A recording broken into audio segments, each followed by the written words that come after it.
Howdy, I'm Zach Wright, and this is the very first episode of FAIR's brand new series about critical thinking. And I am super excited to be here because I think that this is a really, really important topic. And it's something that I think a lot of people think about, but not a lot of people have it in their mental space to bring up and harness. We'll talk a little bit about that in a second. Right now, I think it's good if we start with a quote. As I was doing research on this, I came across an article that described the emerging crisis in critical thinking, and it talks. Here's just a little clip of it.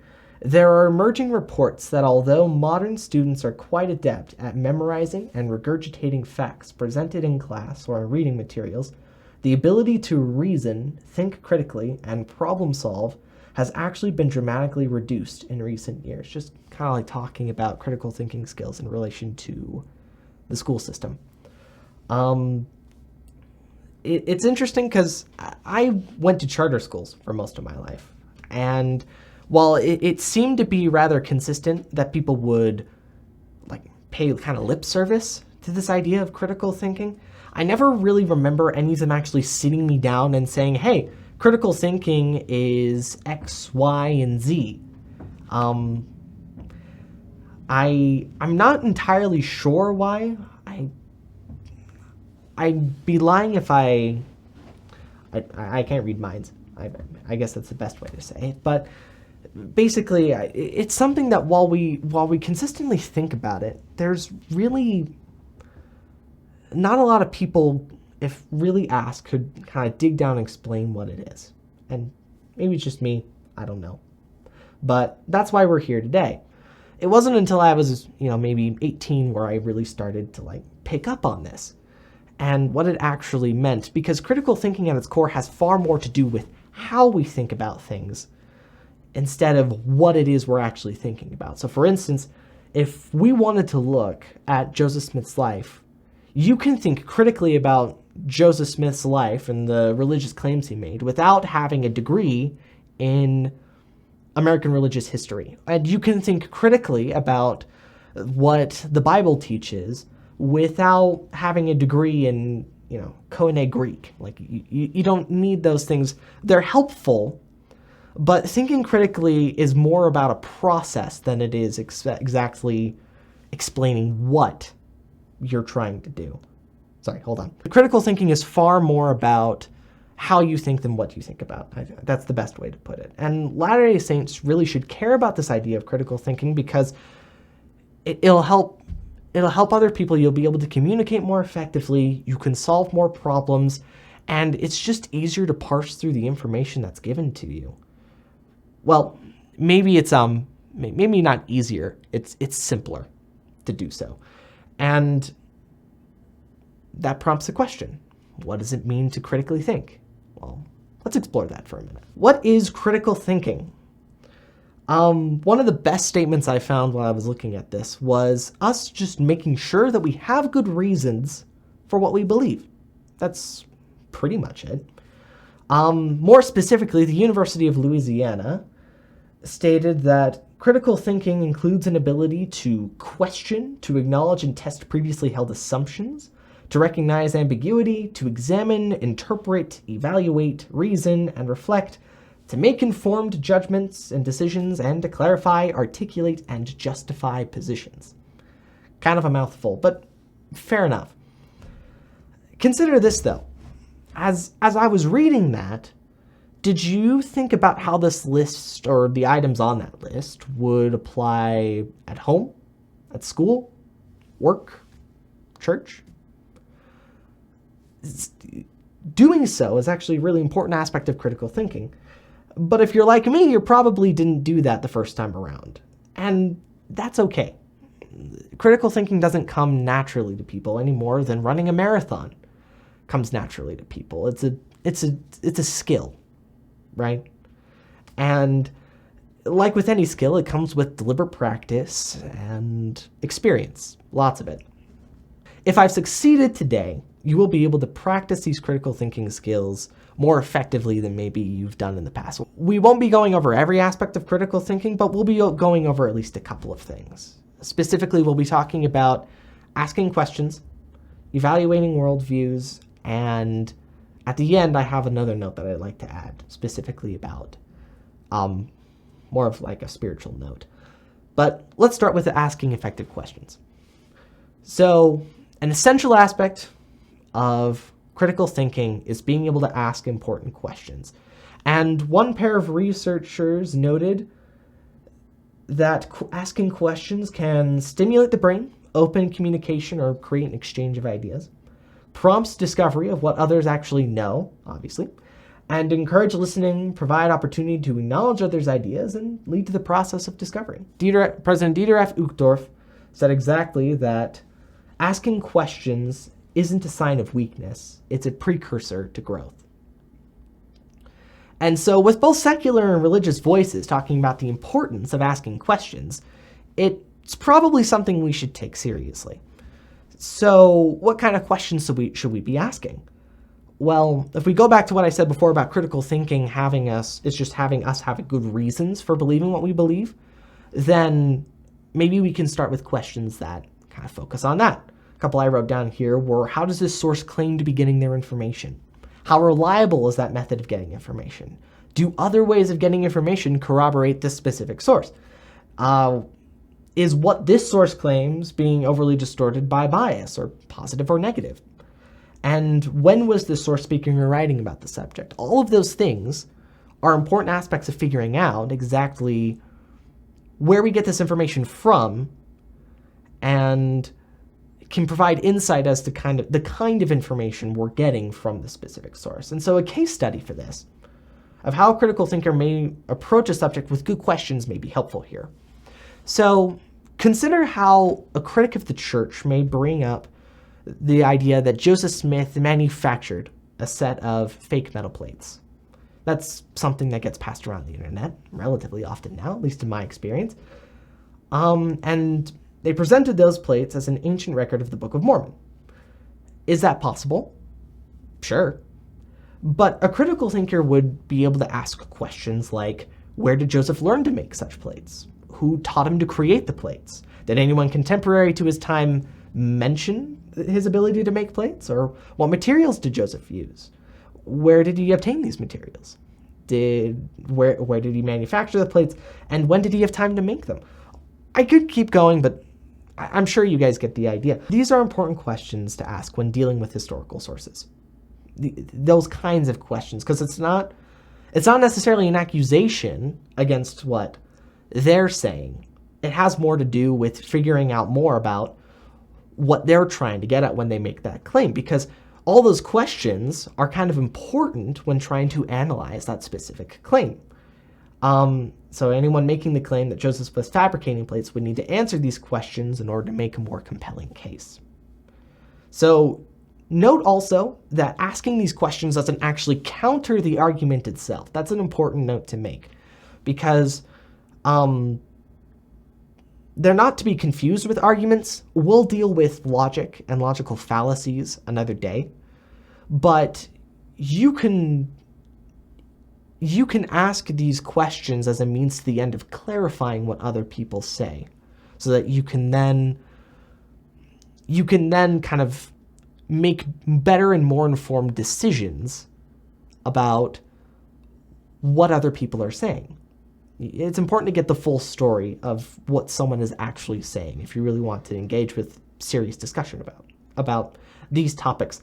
And you can support these questions with other sources, but it's important to recognize that this method of asking questions can be more impactful in the realm of apologetics and research than just about anything else. And I have found it to be particularly helpful for me as I go around meeting new people with different perspectives than myself. And we'll talk a little bit about perspectives now, because that's actually really another really important aspect of critical thinking. You need to be able to look at problems from different perspectives. So a perspective, when I use the term perspective, I'm using it interchangeably with the term worldview. I know that there's a little bit of ambiguity there that maybe I'm conflating. But when I say perspective or worldview, it's important to know I'm using those two terms interchangeably.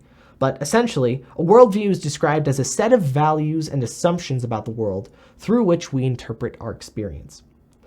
So in order to ask important and even faithful questions, it's essential to understand exactly what ideas those questions are based on. A worldview is also described as like a collection of attitudes, values, and stories, and expectations about the world around us, which inform our every thought and action. In order to be an effective critical thinker, it's important to be able to differentiate between the kinds of perspectives you're dealing with. And so, in reality, we actually do this all the time. So if we have somebody, we have a faithful husband, like a family man who goes to work, they interpret the events around them with different lenses. So they can look at it from the lens of an employee. They can look at it through the lens of being a father or a husband, and they can look at it from the lens of being a child of God. All of those lenses have different questions and different motivations. It's important to be able to differentiate between the two, but most of the time we don't really think about that. So what I think would be useful now is to go over a couple of kind of sample worldviews that Latter-day Saints often kind of think about. One that we are particularly familiar with as Latter-day Saints is the restored gospel perspective. And this viewpoint is primarily focused on things like our relationship with our Heavenly Father, the morality of our choices, and how Jesus Christ established, reestablished, and guides His church today. It looks at the world as being a step along an eternal path, one with divine potential, where God's purpose is to bring about the immortality and eternal life of man. This perspective assumes that those who deal with it believe in God and believe in Jesus Christ our Savior and believe that God speaks through prophets today. Those are all assumptions that it brings to the table. And that's something you're going to see with worldviews and perspectives rather consistently. It has questions it's trying to answer, it has assumptions it's bringing to the table, and it has methods by which we discover that information. So another example of this, the historical perspective. It's primarily focused on gathering data from various sources and establishing a kind of narrative, an understanding of the way things were understood by other people in the past. It studies what people before them wrote about the events. They're primarily concerned with finding out what people make, what claims, and interweaving each of those accounts into some kind of coherent narrative. Sometimes it's trickier to do so because there's a lot of ambiguity. Another thing we'll talk about another day. This perspective presupposes that the events are able to be known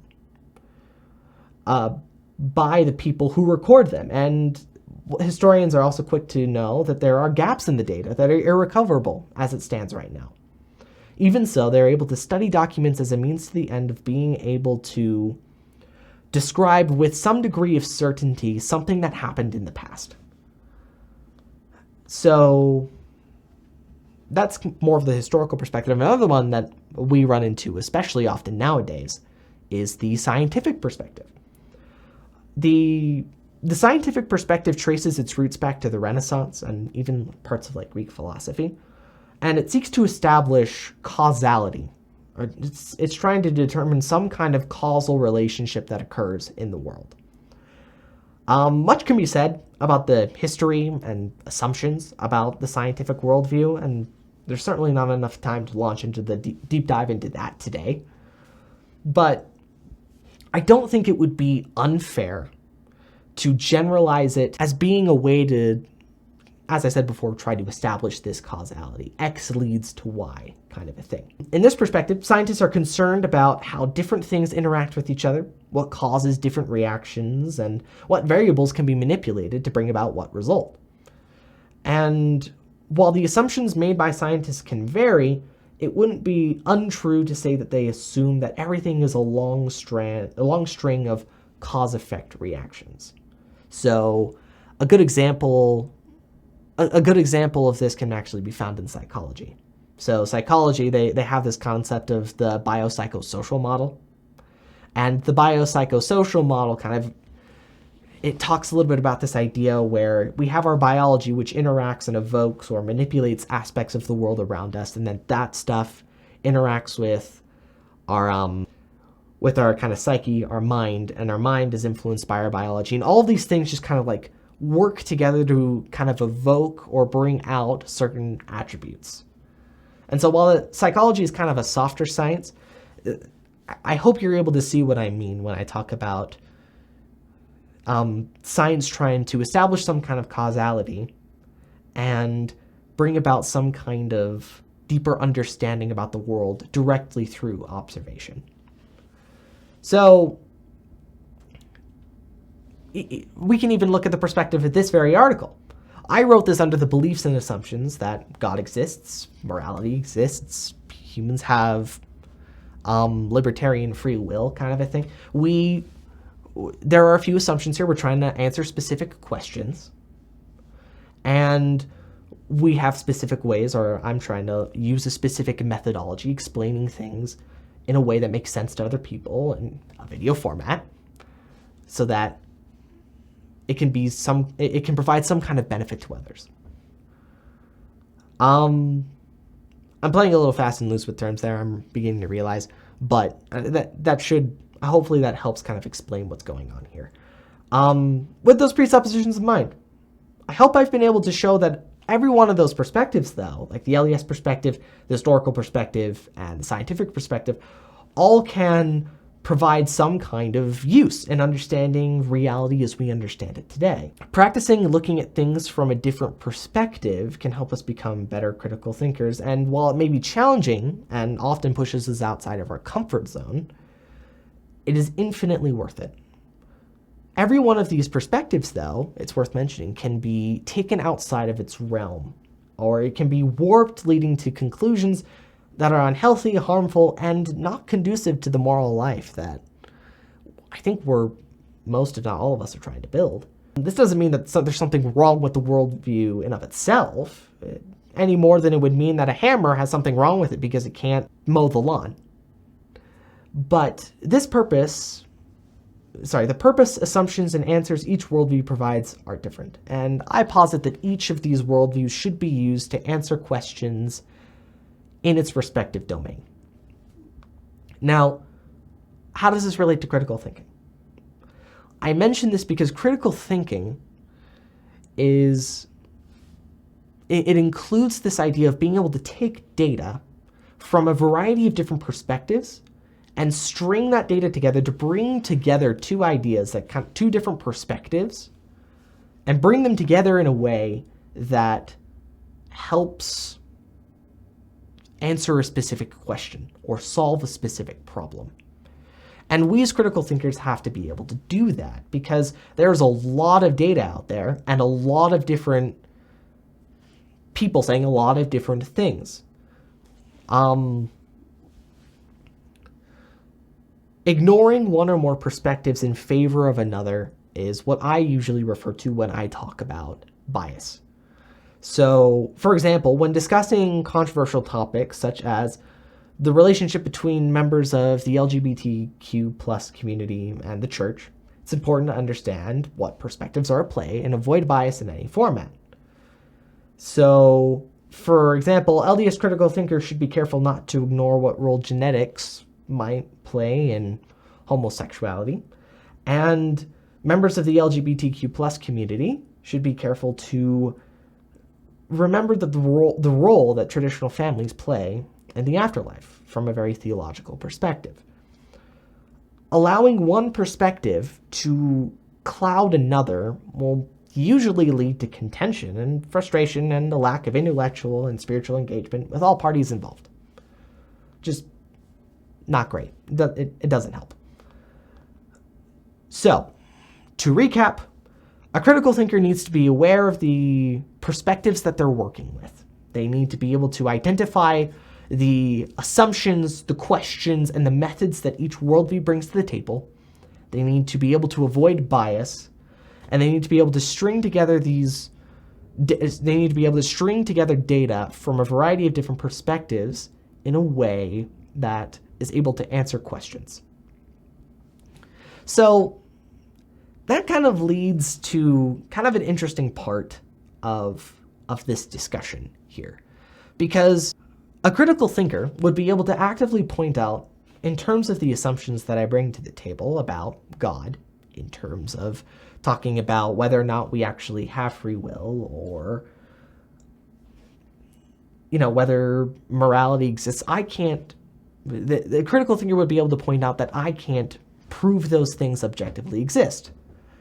And they would be right. Like, I can't use the scientific method to be able to prove that, you shouldn't commit murder. That's outside of the realm of what science is trying to answer. Or at least that's what I would argue.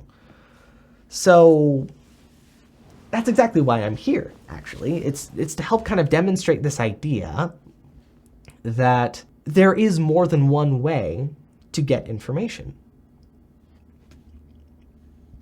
And that kind of leads to kind of an invitation that I would leave for all those who are watching, both members and non-members alike, so pay attention. For members, I would actively encourage all of you to try to apply these critical thinking skills as we go about studying our theology and history. And this would imply that we are willing to look kind of at what other people have to say, analyze their worldviews, ask important questions, and eventually arrive at the truth, because I would say that the truth is actually very important within our theology. Jesus Christ identifies himself as being the way, the truth, and the life. I would encourage you to do things to increase your faith as you increase your knowledge in a lot of these other domains. And as you do so, I promise that both your spiritual and intellectual capacities will increase, and that you will find greater happiness as a result, because you will be able to use the gifts that God has given you, both intellectually and spiritually, as a means to the end of helping other people come closer to Christ. As for non-members, which, if you're watching, I'm glad you're here. I assert that there is, in fact, a spiritual domain, and that it can be known through spiritual methods. And that these methods include meditation, prayer, study and application of the words of the prophets. And over time, upon acting on these spiritual exercises, I claim that you will be able to feel a rejuvenated sense of power and confidence, and that you will be able to feel in your heart the good that comes from each of these.